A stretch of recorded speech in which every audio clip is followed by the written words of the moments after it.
So you're sitting there and you're thinking to yourself, you know what, that iPhone X looks kind of cool. That iPhone X looks different. They're switching it up. It's not the same old iPhone 6 and 6 Plus and 7 Plus, but $1,000. $1,000 is a lot of money. $1,000 is a lot of money for people who have money, and it certainly is a lot of money for people who don't have money, right? So is it worth it? You ask yourself, is that worth it? Well, more often than not, people still use plans. They still have a 2-year contract, maybe a 3-year contract, and that helps subsidize that purchase. It helps break it down. It helps, maybe worth it. I don't know. I'm making this video here today, guys. This is Nando. Thanks for stopping by, and I appreciate you guys watching my videos. If you haven't subscribed, do consider doing so. You're considering getting the iPhone X, the iPhone 10. It's a lot of money. Is it a worthy upgrade over what you're currently using, the 7 Plus, maybe an older version, maybe Android? Maybe you're considering that or the 8 Plus. 8 Plus is about $200 cheaper. So is it worth it?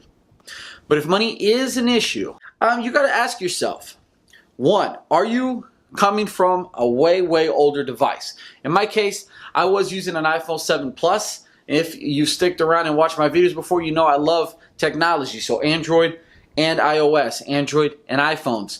I don't care. I don't discriminate. I use what looks cool. If I can afford it, I'll get it and I'll share it with you. However, I was using an iPhone 7 Plus. I used it for the whole past year, and I currently am using a Note 8, and I just currently purchased the iPhone 8 Plus. And I'm going to tell you right now that I'm not keeping the iPhone 8 Plus, and I really enjoy the iPhone 8 Plus.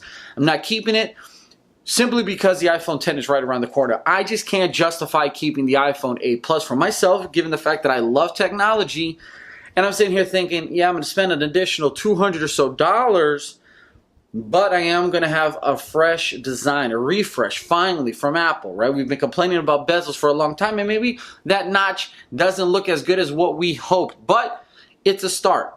So we can't constantly complain because look at other makers in the phone market. You've got Sony, and I love Sony phones. They've been rocking them bezels for a long time. They don't care. Maybe it's too late for them. I don't know.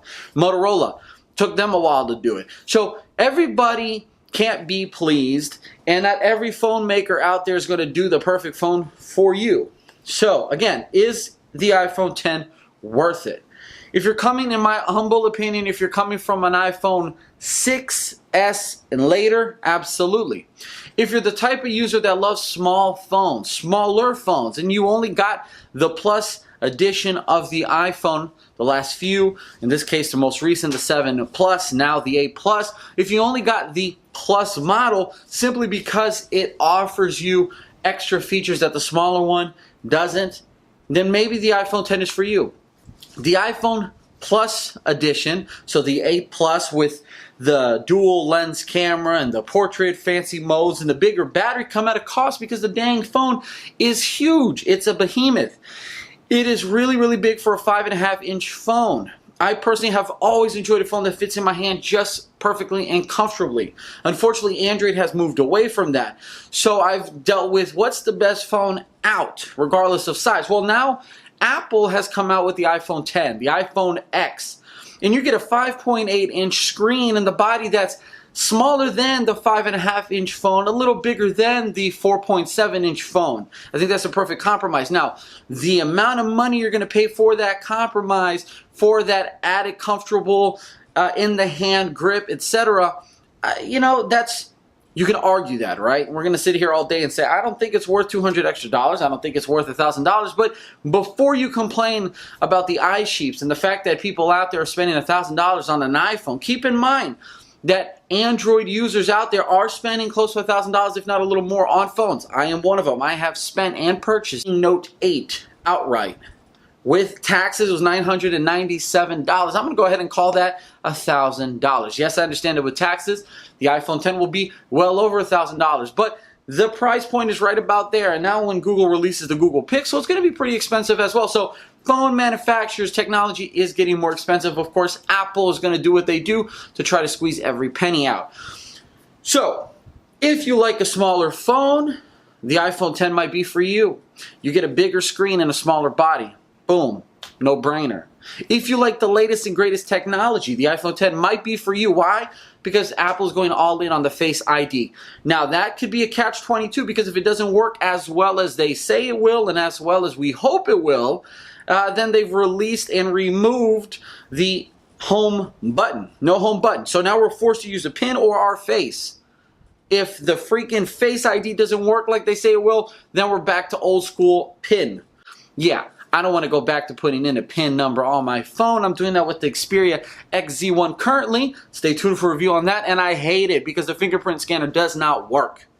So, you get Face ID. You get a smaller body, bigger screen. You get fancy new cameras with the portrait mode and things of that nature. Honestly, that's really it. Because if you're going to say, man, I really, really want to get that iPhone 10 because it just looks cool, well, I don't personally think that those $250 extra or whatever it's going to be with taxes is worth the price of admission. But if you're holding out for the next iPhone, iPhone 8 or 8 Plus or iPhone 10, and you know that you've got that $300 and so window, I think it's really, really hard not to just swallow the price and pay for the iPhone 10. Now, currently, like I said, I'm using the iPhone 8 Plus. I really like it, but I can't help but break the feeling that this is the 7 Plus. This is the phone I just had. This is the phone that I just sold to get this phone. Yeah, the camera's great, the battery's fine, iOS 11 is cool, but iOS 11 also works on a 7 Plus. So once you take away the fact that iOS 11 makes your phone a lot cooler and do things that you currently and in the past couldn't do, then you're left with what? A little better camera, wireless charging.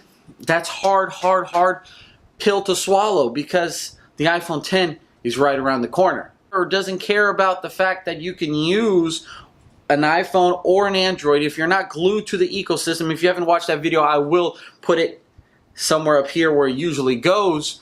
Then you understand that there are so many other options out there in the Android world. And then the price point is also pretty high, but you get more choice.